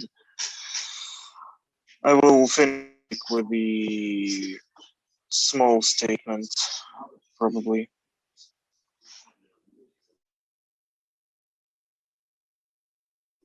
I don't have any answer in the chat. Yeah. We saw a school bombed in eastern Ukraine today. Azovstal is defended with both Marines and Azov, who's taking charge of the defense of the Azovstal over Marines.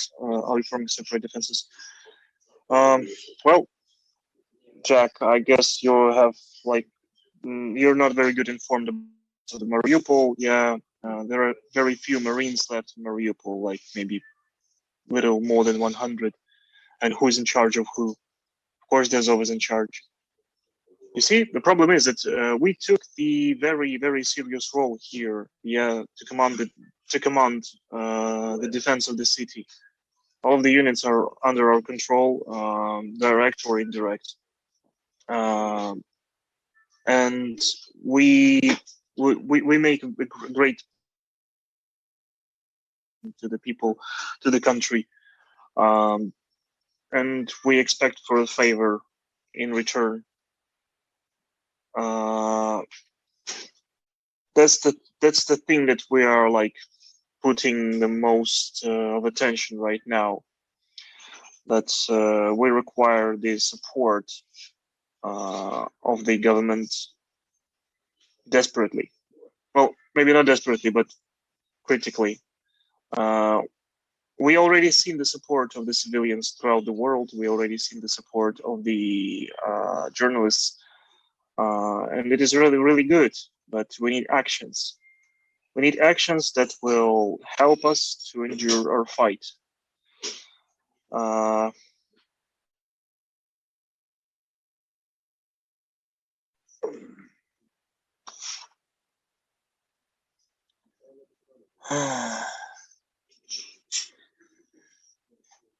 What will you consider the victory? Does the regiment consider the victory? Well, questions are rather, not about the topic. The main topic is that we're soldiers, and we think with the categories more than personal. Yeah, and I already explained a few things to you now, and we became routine for us. The benefit to our country and our people is our main goal. This is our higher priority. We as a military, we get used to solve the problems on the battlefield, yeah, out of the political lines, and we let their jobs. I mean, officials, while we were doing our job, defending country and executing order to defend. We were on our own for the last 2.5 months, and 2.5 months of the war that nobody were prepared for properly. Nobody has expected that we will last for so long, but against all odds, despite everything, we're still holding and we're still lasting.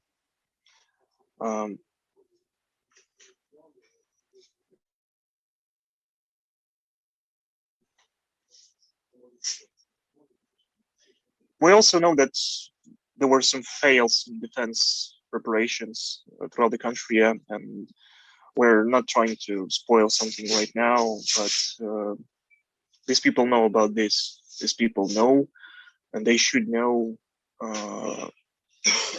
that they also have failed, and these people are right now getting some points from the civilians, from the people who rather doesn't know the situation well. But our high concern is the national defense, yeah, and we're not spoiling the situation.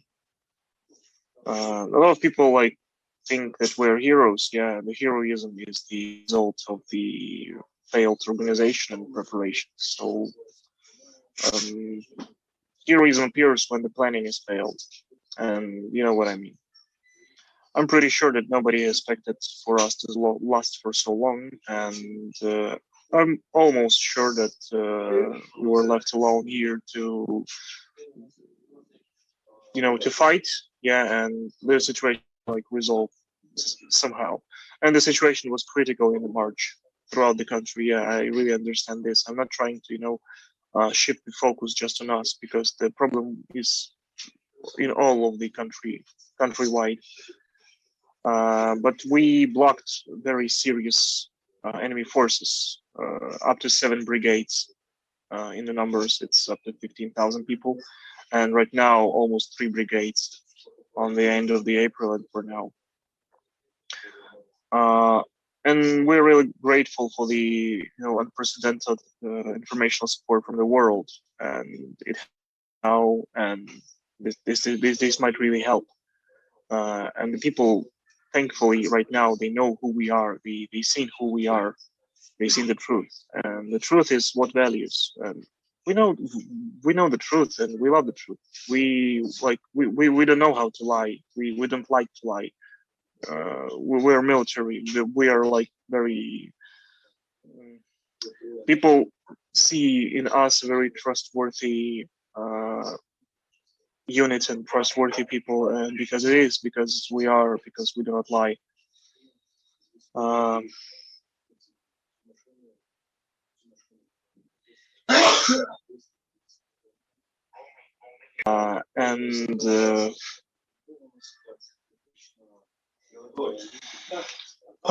Okay, specific actions. Specific actions to provide the safety of the mode. Call for third party to guarantee the ceasefire mode, and to let us provide few operations. First one is to evacuate the wounded. Second one, to collect all of the fallen. With these people, yeah, we can form the group to be evacuated. both by the ground or by the sea. Doesn't matter. We can use both variants, but we need the third party as a guarantee, because the Russians, they are not trustworthy. 5 times out of 8 they were breaking the ceasefire, and it is really endangers everyone, and this might be just failed, and that's why we need a third party.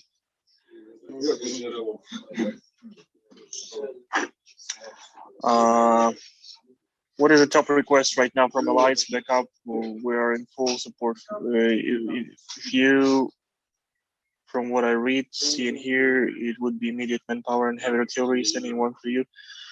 Well, you see, if there would be, if that would be possible, yeah, for the third party to become a part of the conflict, yeah, to intrude, and it would be good, probably, but it's not for me to decide, yeah, because Russia needs to be stopped. It's the primary threat. If an extraction is possible, would you be willing to leave the country? Well, in the ideal conditions, yeah, it would be much better for us to stay in Ukraine, on the Ukrainian territory. Yes, well, it's natural.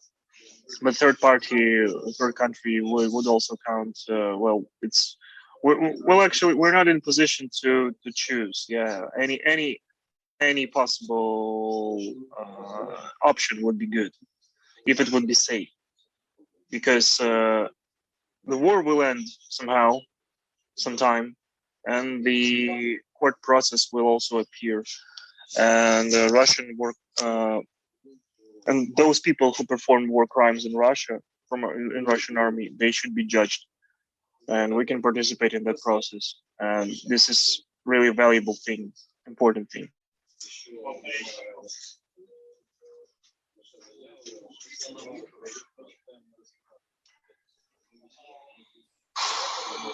So now we have any questions? Я бачу, що в нас вже немає питань. Я думаю, що ти відповів дуже розлого і дуже детально. І я тобі скажу, що зараз вже купа новин з того, що ти сказав, вони майже по всіх ЗМІ. І я дуже дякую тобі за те, що ти це зробив. О, є ще одне питання. Так, давай. Угу. В чаті? Так, в чаті. Can you please make a public aware for the experience not only on a general basis but also the individual basis from Russian military? Well, you see what is most brutal when actually, I'm like, there are so many examples of Russian brutality. When the tank is shooting basically in a person, a civilian person, when the bomber drops the wanton bomb over the theater where people are basically hiding, trying to save their lives. When the front line is far away from the city, far away, like a couple of miles, and they're shooting with the Grad launcher, I mean rocket artillery. They're shooting into the downtown, into the center of the city. When you see these houses burning in the night, well, when all of the city is burning, when you see the civilian shelter and the enemy is dropping the bomb on the shelter and it's collapsing, and you see the severe limbs flying over everywhere, people crushed by the concrete blocks with debris, suffocating with the dust in their lungs. Well, it's a lot of like dirty parts of the work, dirty parts of the life, but it's only makes you even more infuriated, makes you more mad about all of this, because the people, they came here to our land to bring death here. They will have death in return. I mean, Russians. Ілля, запитання. Вибач. Yeah, very interesting question. Did you hear about Russia trying to establish Mariupol's People Republic? It's like dear Hoda Abdelhamid, you're definitely out of the context. You're definitely out of the context because you know anything. You know basically nothing about the situation. Just please do your homework. Don't annoy me, please. I'm not. There is a Donetsk People Republic. It's about all of the region of the Donetsk district. It's not about just Mariupol. You know, only one people. The only people who People Republic here are us. Yeah, like Azovstali People's Republic. Ілля, запитання від нас суспільним. Чи відомо про долю Юлії Паєвської, тобто Тайри? Що з нею і де вона, і взагалі? Наскільки я знаю, вона в полоні, але я думаю, її участь не завидно. На жаль. Тобто ніяких відомостей про те, що... Ніяких. Ніяких. Дякую.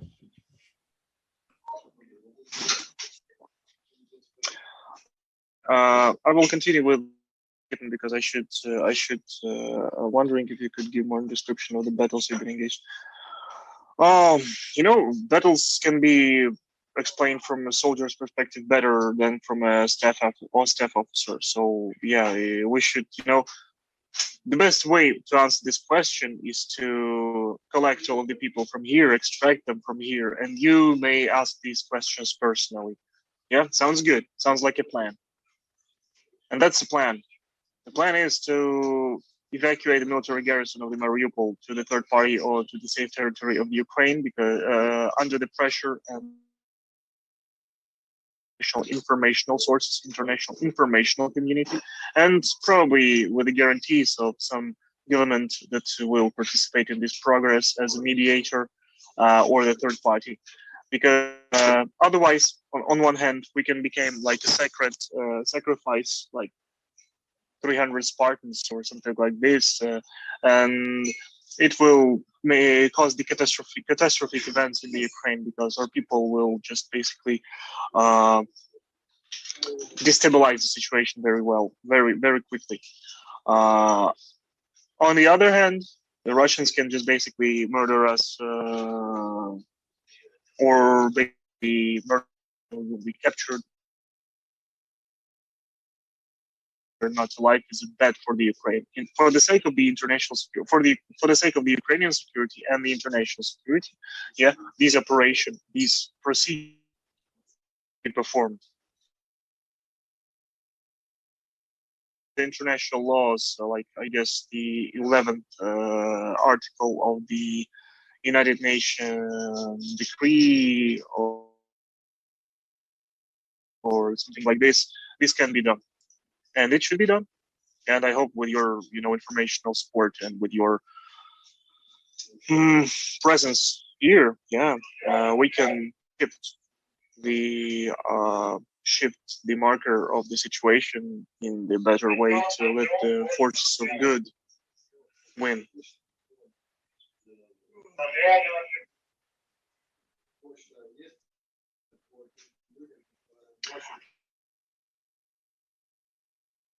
We will stop here, and I will finish with one phrase.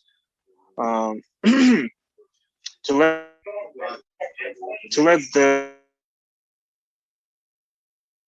just only one thing done.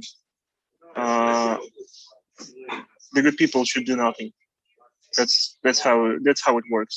If you're a good person and you see that some evil things are happening, you should stop it, but not to ignore.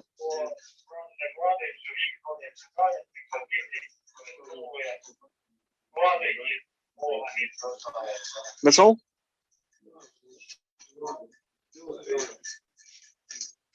Євген? Да, Ілля, я думаю, що це все, і я дуже дякую, бо мені здається, що і ти втомився трошки, і їм потрібно це все переварити і написати. Я дуже-дуже тобі дякую, я не можу, в мене немає слів, наскільки ми вам всім зобов'язані, і наскільки я хочу вам подякувати і сказати, що ви герої, і кожного дня, і кожну секунду ми про вас пам'ятаємо. Я розумію, що це не те, щоб ти хотів, і ти б хотів би допомоги, але це все, що я можу сказати. Мені дуже соромно за те, що я більше не можу нічим допомогти. Я думаю, що зараз ми дамо слово дружині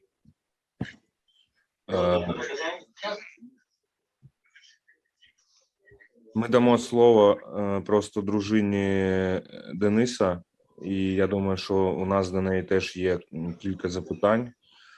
Ось, і я попрошу Олександра або хто зараз на технічній підтримці, будь ласка, перемкніть нас на ефір. Так, всім привіт. Я Катерина Прокопенко, дружина командира полку Азов Дениса Прокопенка. І хочу вас, по-перше, закликати підписувати петицію, яку створили ми нещодавно. Зараз вже по повній програмі набираються всі потрібні голоси, але потрібен розголос, тому кличте друзів, родичів, знайомих, щоб вони максимально швидко це поширювали, підписували, тому що зараз це дуже важливо. Ми не втрачаємо надії на порятунок наших чоловіків, військових, воїнів, тому що це дуже важливо, щоб такі люди жили. Дуже важливо рятувати їх, допомагати всіма можливими методами, вірити в чудо, триматись за ці надії і робити все, щоб вони вижили. Ні в якому разі не треба здаватись, плакати, покладати голову на плече від думок про якісь песимістичні сценарії. Ні в якому разі цього не потрібно робити. Сподіваємось, що ми зможемо їх врятувати, ми хочемо це зробити. І дуже важливо це зараз робити, максимально долучатися до всіх можливих ініціатив, кричати всьому світові, всіма можливими методами, витягувати їх звідти, тому що це не повинно стати масштабною трагедією. Я думаю, якщо всі на Азовсталі, всі наші військові будуть там знищені, то вже немає просто сенсу, скажімо так, розмовляти далі про якісь демократичні цінності, про цінності життя.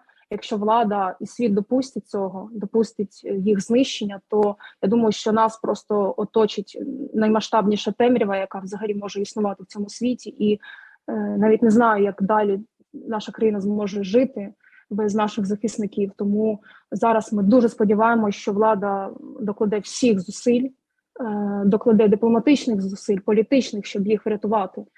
І це дуже важливо зараз, працювати над цим. Дякую тобі дуже за те, що ти вмикаєшся до нас, і я запитаю в журналістів, можливо, у вас є питання, які б ви хотіли поставити, і ви можете їх задати в чаті. Чи бачиш ти питання в чаті? Якщо бачиш, то скажи, якщо ні, то я їх тобі прочитаю. Так, у мене тут зависло. Краще прочитай, якщо можливо. Тобі треба там натиснути кнопку «Чат». Бачиш внизу? Бачу, все. Все, бачиш? Угу. Так.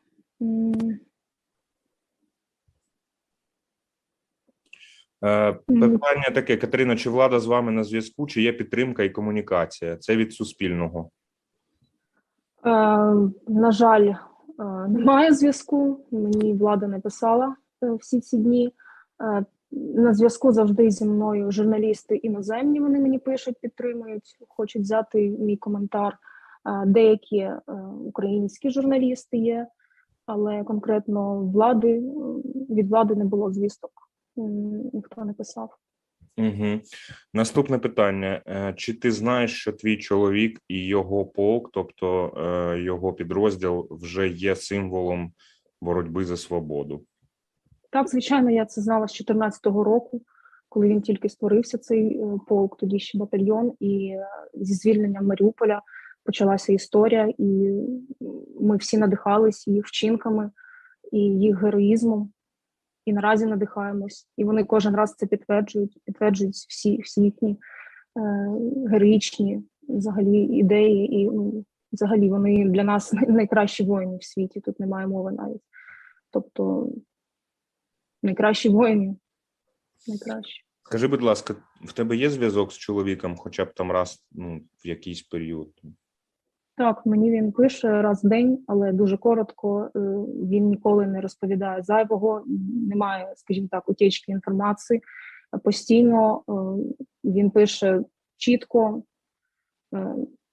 по справі, тобто на моє питання, чи все добре, пише, тримаємось, тобто чи була евакуація, так була, або ні, не було.